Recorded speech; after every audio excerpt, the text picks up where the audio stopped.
دايما السكه احلى كده والطريق لذيذ والطريق حلو والدنيا حلوه جامد. نورني هنا في الاستوديو بسنت النبراوي. مساء الفل بسنت. عامله ايه الاخبار؟ الحمد لله كله مية مية الحمد لله. تحت السيطره. تحت اخبار السيطرة. السكه ايه معاكي؟ كانت طويله شويه.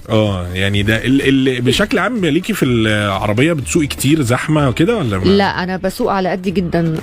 رحم الله مرن ان عرف قدر نفسه. ما بتحبيش اللي بتزهقي من الزحمه؟ بزهق وما بعرفش امشي على جي بي اس. إيه ده وبخاف حد يكسر عليا. ده بس الجي بي اس ده لو انت ما بتعرفيش تمشي عليه هنا ده الدنيا خربانه. ما انا بعمل ايه بقى؟ بحترم نفسي بقى واركب بقى اوبر بتاع ما لكن العربيه في حتت قريبه جدا اكتر من كده نواي. ولما بتيجي مثلا تسالي حد، بتجربي تسالي حد في الشارع مثلا لو سمحت منين اخش فين الكلام ده، بس الناس بتتوه جدا. يعني هو بيبقى هدف وحاجه حلوه بس هو خالد انا عايزه اقول لك ان انا اول ما جبت العربيه كنت بخلي الجيران يركنوا لي او بابا ينزل يركنني. انا شايف ان دي احلى من ان انت تخبطيها يعني بصراحه. ايه رايك في سواقه الستات من غير ما تزعل الستات؟ ايه رايك في سواقه الستات؟ بالعكس انا عايزه اقول لك ان شايفه ان سواقه الستات اهدى واحسن، لان احنا الحمد لله والشكر لله مش بنجري بسرعه جنونيه زيكم. ماشي، بس السرعه الجنونيه بعد الشر حوادثها صعبه. أيوة. بس حوادثها اقل. لكن الحوادث الصغيره بقى اللي فيها تعوير واللي فيها مش عارف ايه وحاجات فانوس بيتضرب وبترجعي بدارك في الجراج بالغلط وتدوسي على الارض وتنزلي، يعني الحاجات دي بقى مشاكلها اكتر. حوادثنا الرقيقه زينا صغنونه زينا. بعد الشر علينا جميعا. طيب بسنت النبراوي هي بدات ممثله من حوالي 4 أو 5 سنين. مسلسل الوصيه. وبداتي بتغني، يعني بتمثلي وبتغني. اجل ده صوتك انت؟ ده صوتي انا. ده صوتك انت ده كان الدور كان فيه غنى وانت قلتي انا هغني ولا انت اصلا بتغني؟ لا هو الدور اولا الشخصيه كان اسمها بسنت على اسمي. اوكي بالصدفه. بالصدفه البحته. ثانيا كان في المفروض مشهد في المسلسل ان انا بقى ايه ان بسبوسه دي عايزه بقى ايه تغوي اكرم ونخليه يعمل لها بقى اللي هو ابو يعمل لها كليب وبتاع ما اعرفش ايه. فكان في المفروض مشهد ان انا هطلع ايه ارقص في الحفله وابوظها. فاكرم قال لا انا هكتب اغنيه. وانت عارف اكرم بسم الله ما شاء الله كتابة الاغاني مش عادي. في ثانيه كتب الاغنيه. رحنا سجلناها في نفس اليوم وسبحانك يا رب عملت ترند فظيع. لا هي كانت فظيعه. انا امبارح اصلا دخلت فيلم مستر اكس واكرم عامل ضيف في الفيلم وكاتب اغنيه للفيلم. ايوه اللي هو يعني كان هو موسيقى قصه، مش عايز احرق احداث الفيلم يعني، بس كتب الصح الدح مين فينا الصح حاجه كده. انا عارف اكرم كويس جدا طبعا، احنا يعني اصدقاء، فهو شاطر قوي قوي قوي في كتابه الاغاني. وقال لك وكان عارف ان انت هتغني الجزء ده.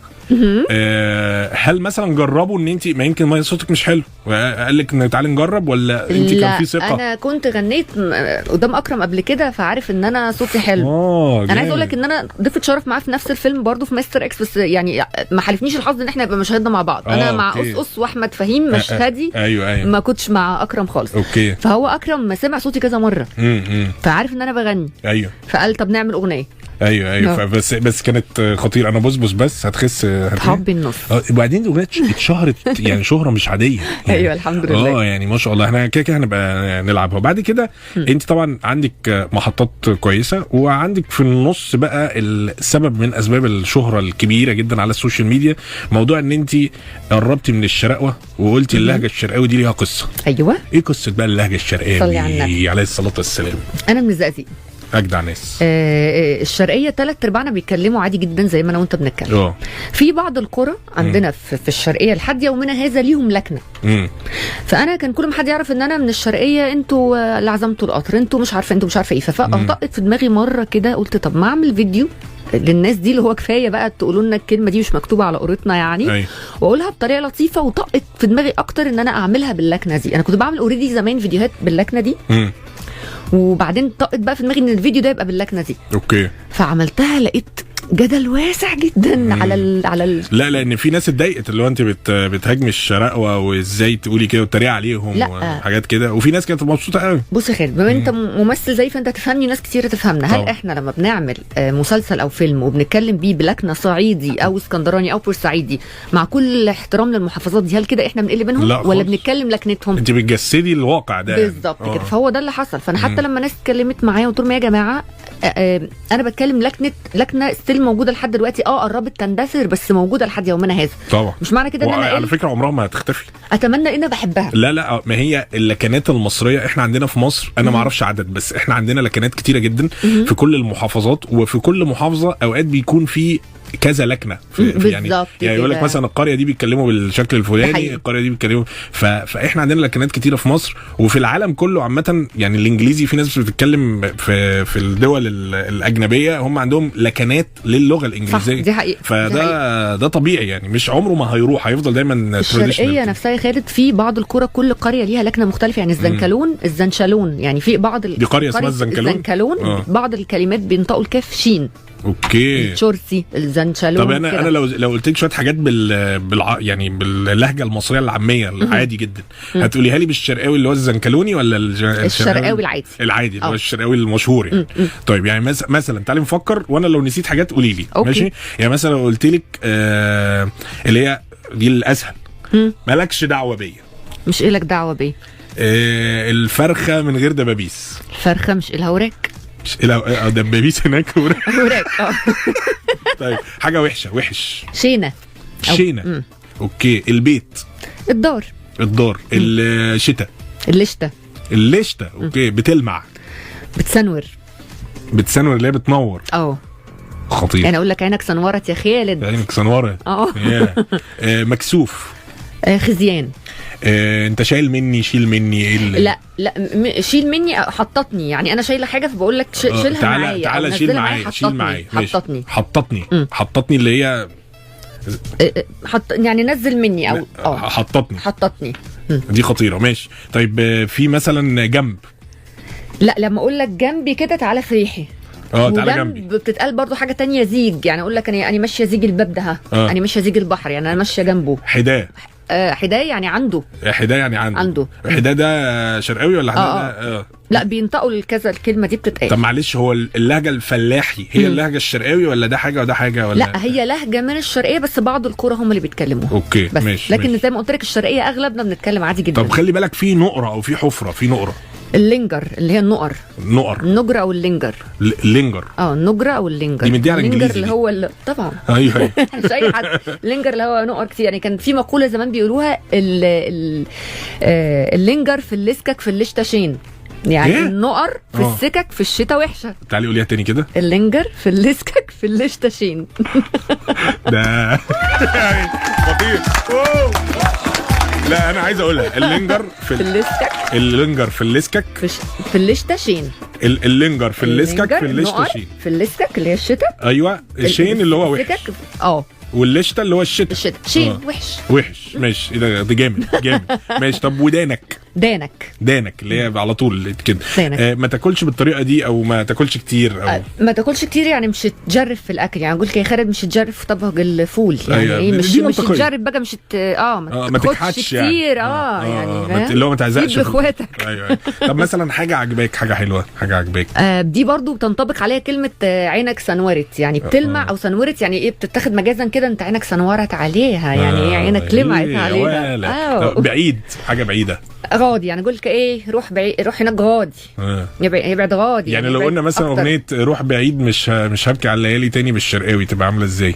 ابعد غادي مش هبكي على ليالي تاني. طيب قعد براحته. منجعس. ده حد بقى قاعد منجعس. دي عارفها دي. ايوه منجعس. متنبك. مش تتنبك علينا يا خالد. درج. جورج او الجراج. الجراج. طب هي ضلفه ولا ضرفه؟ انا بقولها ضرفه. وفي هناك في ناس بتقولها كده وناس بتقولها كده. اصل ما حدش عارف هي الاصل ايه. يعني العربي ايه. بص انا بشوف ناس لما بتكتبها لغه عربيه فصحى بتكتب ضلفه بالظبط. بس الاسهل العاميه ضرفه. طيب ايه كتير. حاجات كتير. زوفه. بالزوفه. ده بالزوفه. دوكا ده اللي هو ما تاخدناش في دوكا. حلو قوي ده. احنا عمالين بنترجم كلام احنا بنقوله ومش حاسين. طب نادم عليا صح؟ لا ازعق عليا. نادم عليا دي صعيدي. اوكي. انما ازعق عليا. ازعق على اخوك. اما تيجي ازعق عليا او ازعق على اخوك ونزله وبتاع الكلام ده. ازعق عليا. طيب بقول لك احذف لي حاجه مثلا. ازقل لي. الايه؟ ازقل لي. ازقل الريموت ده. وبعدين في حاجه تانية خد عايز اقول لك عليها، احنا يمكن بقى عندنا دي في الزقازيق مبدئيا الناس كلها عارفه ان احنا نحط كلمه مش قبل كل ايه كلمه، اللي هو مش تجيب، مش تاكل، مش هاكل، مش عارفه أوكي. مش عارفه ايه اللي هي دلوقتي بقت كيوت والبنات بتاخدها. يعني زمان ايوه دي اصلها بيتريقوا علينا. دلوقتي بقت البنات الكيوت هي اللي تقول مش عارفه، مش عارف هاكل، مش اطلع كده الجو ده. اوكي. ثانيا في حاجات كتير بنضيف لها حرف اله، يعني الكيسه هناك ما بنقولش كيس. كيسه. كيسه، المقله، الغياره اللي هي غيار الهدوم، الغياره اوكي. القنايه، في ناس بتقول القنايه الاولى، القنايه الثانيه، ما تهزريش القناه ما تهزريش القنايه الاولى. اوكي ماشي كده. ففي بعض الكلمات بتضاف لها حرف الهاء. طب ما تعصبنيش عليك، ما تعصبنيش، مش تنرفز الواحد بقى على الصبح. اوكي.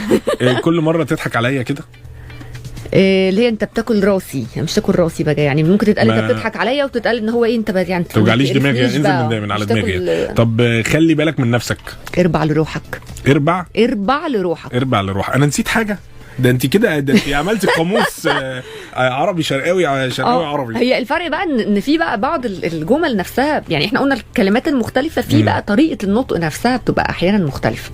يعني انت ممكن تسالني وانا اجاوبك بقى بجمله كامله طريقه البتاع. طب انا عندي فكره، احنا اتكلمنا شويه. اي حد عايز يسال بسنت اي سؤال وتجاوبه بالشرقاوي يرد علينا كده ويبعت لنا على الاس ام اس على 1927، ده رقم الاس ام اس. واحنا ناخد الاسئله بتاعتك ايا كان، اسالها في اي حاجه في الحياه، مش لازم تبقى بتسالها على حاجه معينه، وهي هترد عليك باللهجه الشرقاوي، دكتوراه في الشرقيه. فترد علينا سريعا. ابعت لي كده على الاس ام اس على 1927، ده رقم الاس ام اس، او ابعت لي على الواتساب، او ابعت لنا على انستجرام، كل وسائل التواصل نقدر نتواصل فيها مع بعض. منورنا بسنت النبراوي. ونسمع بقى انا بس ما تغني لنا حته لايف كده. بسبوسه بالسمنه منقطه يلي ريس عليك العطا، انا عايزه اتوب من العطعطه وده باختياري. يا ماجستير في الهاشتاكه، انا قلبي جالك اهو اشتاكى، وانت ولاك انك حاسس بناري. انا بص هتخس بحب النص، تمشي وعنك بتبص وقلبك هيشوف البدع، اجدع منك اهو نخ، انا سهل اعمل لك فخ، وانزل تختخ الخ استحمل لو جدع. بسبوسه بالسمن. هنسمع الاغنيه حالا. لسه مكملين مع بعض السكه احلى على ميجا اف ام 92.7. رقم الاس ام اس بتاعنا هو 1927. تقدر تبعت لي كده على الاس ام اس، نكلمك على التليفون على طول. نورنا بسنت النبراوي. وقبل بقى الاسئله اللي الناس بعتتها لك، خلينا ندردش كده شويه. اخبار التمثيل معاكي ايه؟ احنا كان في ضيف شرف في فيلم مستر اكس. ايه تاني كده؟ بص عندي ان شاء الله داخله مسلسل جديد اسمه 72 ساعه. ده هو 72 ساعه. اوكي ماشي. وفيلم الجنينه ان شاء الله هينزل قريب مع ايتن عامر، بيومي فؤاد، احمد فهمي، ثروت، احمد فتحي، ثروت. في مسلسل بعد النهايه برضو هينزل قريب، بس احتمال كبير يبقى منصات، مع نرمين الفقي، احمد سيد عبد الغني، استاذ صبري عبد المنعم، جيهان خليل. ماشي. اسمه بعد النهايه ان شاء الله. بعمل حاجه جديده بقى الايام دي، برنامج كده على السوشيال ميديا اسمه يا خدتك يا بسبوسه. هتبقى حلقه كل يوم 3 دقايق على السوشيال ميديا. هو انت شاطره في السوشيال ميديا؟ انا الى حد ما بتحبي تتابعي مع الناس وتتكلمي معاهم وكده، لان خلي بالك السوشيال ميديا دي قصه، يعني لو انت ما تابعتيش مع الناس قوي فيروحوا هم ايه متضايقين ويبتدوا يقولوا لك تعليقات. يعني هي طالعه لايف على تيك توك اصلا يعني. فانت تستحملي التعليقات اللي ممكن تكون في بعض الاوقات تضايق؟ بص الاول ما كنتش بستحمل واتضايق، دلوقتي جالي بلاده، جالي تبلد. اصل انت مهما كنت، يعني انت لو ملاك نزل من السماء، الناس في ناس كده، هو يا جماعه احنا كلنا داخلين يمين، لا داخل شمال وهاجم. يا ابني ليه يا ابني؟ يا ابني ليه؟ الكلمه الطيبه دي صدقه، يعني قول لي كلمه، قول لي برافو، ما تقوليش حاجه خالص، سيبني وامشي يعني. بس في ناس بتدخل تتعمد تقول صح، فخلاص انت بداتي تبقي عادي بقى، خلاص اتعودتي. جالي تبلد بقى، بتلاقي كومنت غريبه، بتلاقي حد مثلا مش طايقك فخدها فرصه ان هو يهاجمك، خدها فرصه ان يعمل اكونت فيك ويهاجمك، كل واحد ودماغه بقى، فاهم، بينتقم منك بقى. اوكي طيب احنا في حد هنا بيقول لك بسنت ممكن تقولي لي ايه رايك في الست النكديه؟ لا الست النكديه يعني ما يقدر على القدره غير ربنا. يعني ما اقدرش اقول لك غير كده. طب هل الراجل المصري خاين فعلا بطبعه؟ والله الاغلبيه يعني من اللي انا شفته من تجارب ناس حواليا كان الاغلبيه الرجاله هي اللي خاينه يعني بصراحه للاسف. طب اقول لك على حاجه، ما تيجي تردي عليه باللهجه الشرقاوي يعني ماشي. اقول له يابا الراجل المصري من دول لما تبقى الوليه زي القمر وقاعده له في الدور متزوجه ومسترحه وحاطه بير ريحه وشاريه بيرفن ابو تركيبنا ابو غالي من ابو 15 جنيه ومروجه على حالها، وفي الاخر لو شاف عيله صغيره ماشيه عينه تسنور عليها ويقول لك جدد شبابي وجدد روحي والسبسب بقى في جسد المرايه وايه يابا عينه تسنور وتسنورت عليه على البيت وهي ماشيه لابسه جيبه بقى وعجباته بقى قال لك اما نسنور عيني نسنور عليها عيني تسنور عليها. طب احنا لسه مكملين مع بعض السكه احلى على ميجا فاهم 92.7، لسه مكملين السكه احلى على ميجا فاهم 92.7. منورني بسنت النبراوي على ميجا فاهم 92.7 ودردشه وحاجات لذيذه وكلام لذيذ. بسنت انت كان عندك قصه ظهرت على السوشيال ميديا بمناسبه السوشيال ميديا والناس هجمتك جدا. اوكي. لان الناس كانت مش عارفه الحقيقه كامله. احنا المشكله دايما احنا مثلا في حلقه زي اللي احنا موجودين فيها دلوقتي بتبقى بنقول كلام وانت بتقولي تصريح، فمثلا بقول لك ايه رايك في الجواز، فتقولي لي والله انا شايف ان الجواز ده حاجه لذيذه، او انا شايف ان الجواز ده مشروع فاشل. فممكن بعض الناس تروح واخده التصريح اللي انت قلتيه اللي هو انا شايف ان الجواز ده تصريح فاشل او مشروع فاشل، فيقولوا جواز بسنت النبراوي فاشل، فاهمه؟ فتبتدي الناس تهاجمك وتقول لك ايه ده، طب انت اتجوزتي ليه؟ فيبتدوا يبنوا حكايه من الغير حكايه. فانت كنتي ضيفه في برنامج على واحده من القنوات مع مذيعه زميله وبنحبها جدا كانت ساره نخله. ايوه. وكانت بتسالك سؤال، انا بصراحه ما شفتش حلقه، انا شفت التصريح، انا زي الناس فورا. يعني فاللي هو كانت بتسالك حاجه ليها علاقه بالمساكنه. أيوة. ومساكنه قبل الجواز وكده، وبدات الناس تهاجمك ان انت كنتي بتشجعي المساكنه قبل الجواز طالما مش حرام يعني. فاحكي لي انت بقى، انا عايزك انت تقولي لي ايه الموضوع. القصه كالتاتي.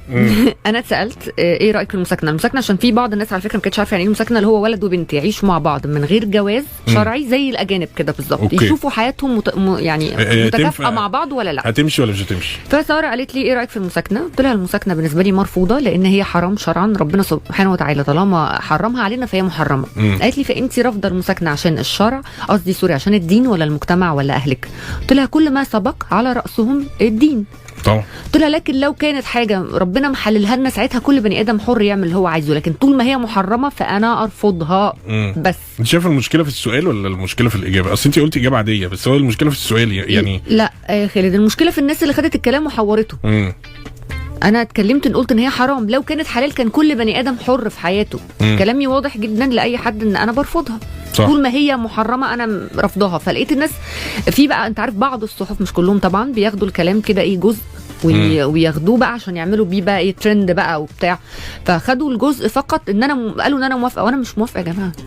انا بحرمها انا عشان ربنا محرمها، انا ما اجرؤش، انا مين ان انا اقول على حاجه ربنا محرمها انها حلال يعني. فتهاجمت مهاجمه غريبه جدا. وفي ناس لما شافت الحلقه كامله وانا طلعت تصريح قلت لهم لما دخلت كمان مع استاذ سامر امين قلت لهم يا جماعه شوفوا الحلقه كامله هتفهموا انا قلت ايه، ما تنساقوش ورا كلام بيتاخد من مانشيت عشان يشد الناس. وفي ناس ما بيبقاش عندها وقت ان هي تدوس على اللينك وتقرا الخبر، وفي ناس لحد يومنا هذا احنا كشعب مصري شعب طيب قوي بزياده عن اللزوم بيصدق اي حاجه تتقال.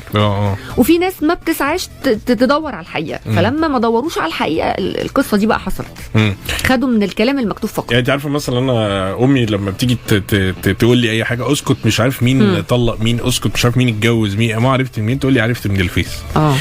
فساعات بيبقى الخبر المنتشر ده فعلا زي ما انت بتقولي بعض الناس البسيطه ممكن تصدق الخبر وتبقى هو ده بالنسبه لها ان بسنت قالت كذا كذا كذا. ولكن الاجابه اللي انت قلتيها انا شايفها اجابه منطقيه. انا شايف ان المشكله في السؤال، يعني ايه اللي ودانا للحته دي؟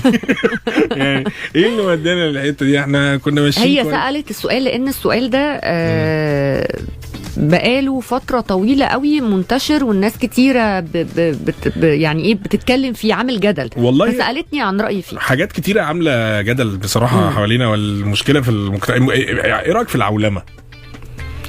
العولمه بمعناها الحقيقي. ليه اصلا؟ عشان ما بيتش بصي العولمه ممكن دي اديك واحده هبد دلوقتي عادي. من ايام فيلم هلو امريكا لما كان الزعيم عادل امام قال لك العولمه دي اللي هي الجلوباليزيشن اللي هو تداخل الحضارات، ان احنا عايزين تبقى العالم كله حاجه زي بعض، احنا كلنا زي بعضنا، واحنا كلنا بننقل الحضارات بعض البعض، وانت بتلبس الموضه دي لما بتبدا من بلد فتروح لكل البلاد بتاعه العالم. فهو ده اللي احنا فيه جزء من العولمه، اللي هو في ثقافه بتنتشر في بلد معينه فهي لازم تنتشر في العالم كله. ما هي مش هتنفعنا يا خالد في كل حاجه، لان في ثقافات بره ما تنفعناش خالص، لا عاداتنا ولا تقاليدنا ولا ديننا تاكلش معانا، ما تنفعناش، يعني حتى لو في الدين حاجه تنفع مثلا، لكن عادات وتقاليد ما تنفعش، يعني في حاجات عندهم مش متناسبه معانا خالص. اوكي طيب تعالي نغني شويه. يلا نغني شويه. انت قلتي لي انا عايزه اسمع اغنيه بيت حبيبي، ودوني على بيتها، غنيها لي ونسمعها. انا مش حافظاها قوي بس اغنيها. لو عايزه تغني حاجه تانية غني. اغني ورده بقى، أنا ماشي غني ورده ماشي يلا. استعدوا بقى للصوت النشاز. ودوني بيت حبيبي.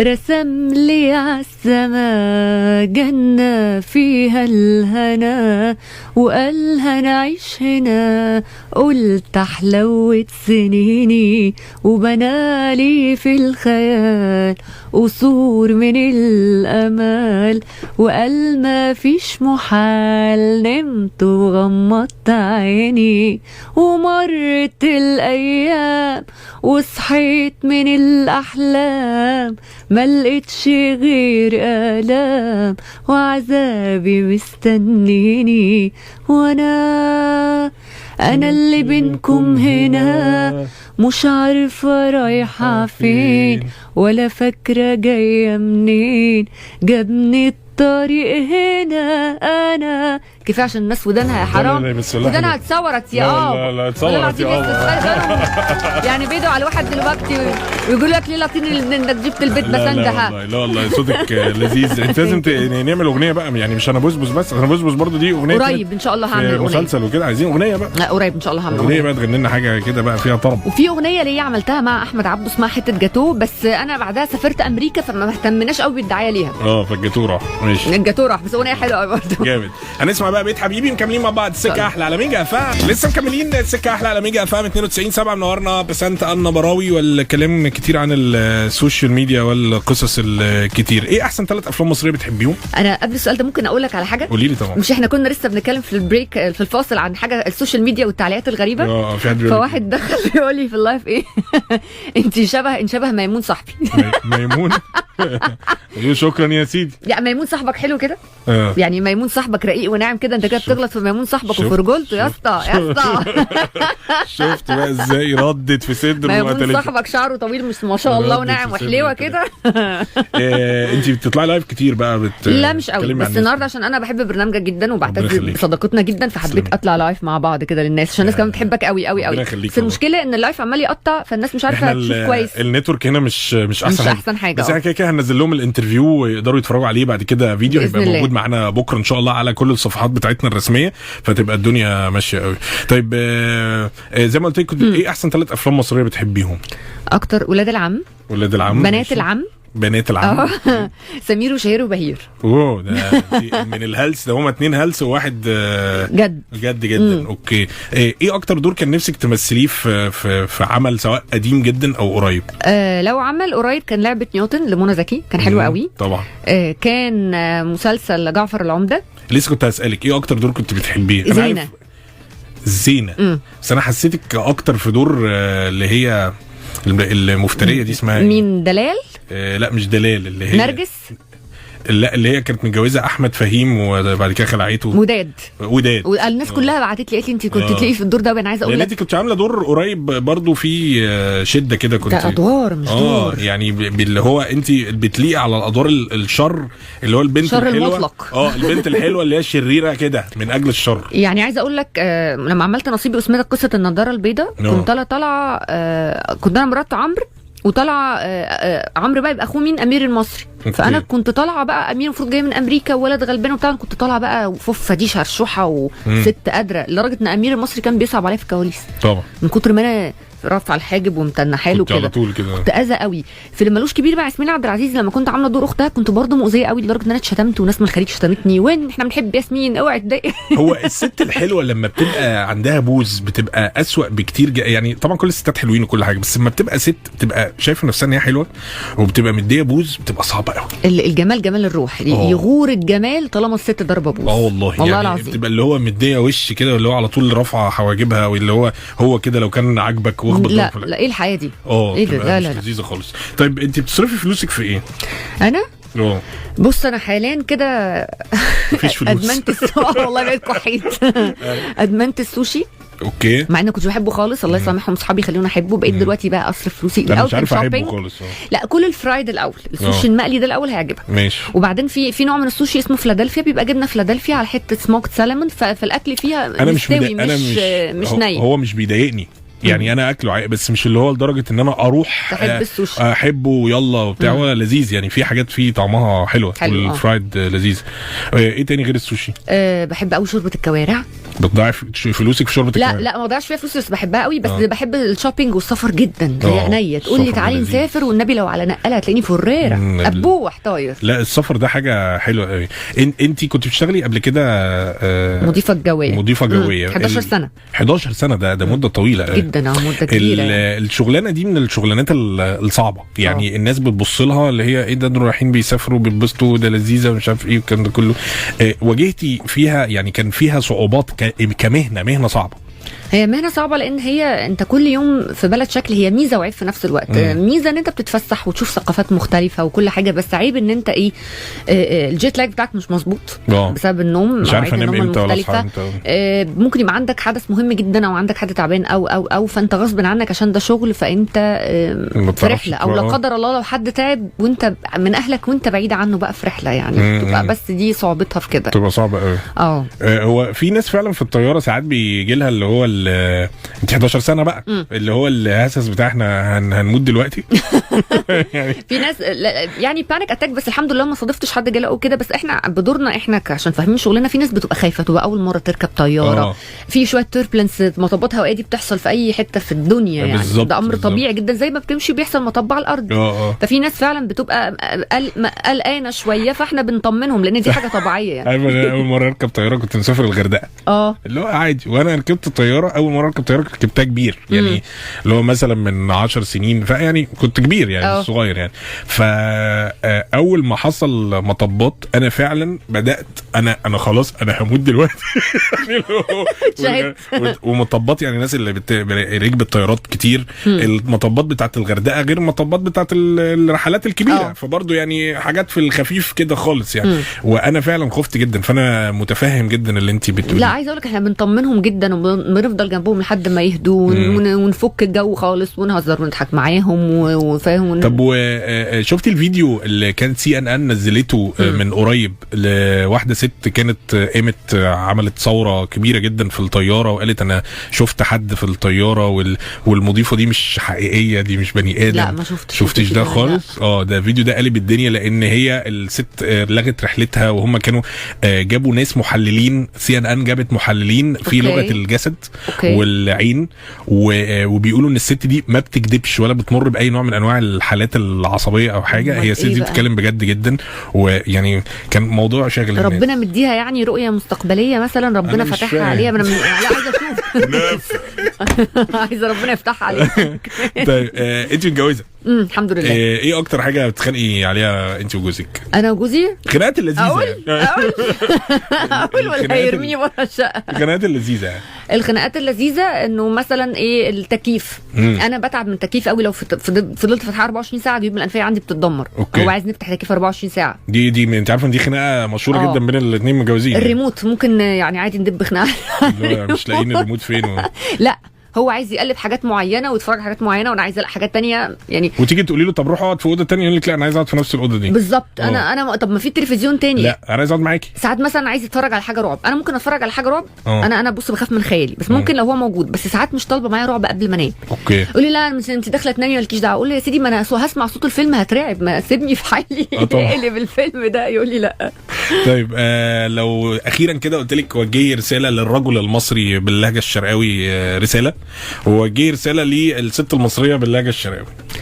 بما جن يعني اللبلوات الاول اقولها يابلا منك ليها انت يعني الجنه تحت اقدام الامهات، ويابلا منك ليها حسي بروحك يما وتنبكك مش يمكي اي حاجه، انت عمود الدار يما، مش في اي راجل يقدر يعيش من غيرنا يما والله العظيم، ويعيش اللحظه كده وافرحي بروحك يما، انت جبل، انت شايله كتير فوق راسك والله العظيم. ايوه ان شاء الله ربنا هيكرمك ويكرمنا واللي بدك فيه اعمليه واللي هواك فيه اعمليه، مش يهمك اي حاجه. بس دي الست الكبيره شويه وكل النسوان اقول لهم كلهم، بس الشابه بقى اللي لسه متجوزه او كده يعني جديد، اقول لك يا ابله بصي اتعلمي الطبيخ عشان مش تحتسي حسه اختك. لما جيت اتجوزت اول مره كنت والله العظيم الاكل كان بيطلع ايه مش هقولك يعني اخذ اقولك كان بيحصل فيها ايه. طب والراجل المصري تقولي له ايه؟ اقول له يابا خليك حنين على الست يابا، مش لازم تزعج وتبرد كل شويه وترعب الخلفون، واحده ما بالراحه عليها شويه يا شيخ. بس انت نورتيني جدا. ثانك يو يا خالد، ومن نجاح لنجاح يا رب، وان شاء الله تبقي الفتره الجايه كده عندك مشاريع كتيره، كل اللي انت اتكلمتي عنه يبقى موجود، وتبقي موجوده معانا تاني وتالت، وتبقي موجوده دايما مع الجمهور بتاعك. نورتينا. السكه احلى، طريق لذيذ. شكرا بسنت، مكملين لحد الساعه 7. باي باي. هو انت جيتي فيلم مع روسيا وانا فيه برضه. السكة أحلى مع خالد عليش على ميجا FM. هذا البرنامج برعاية مجموعة قنوات مدرستنا.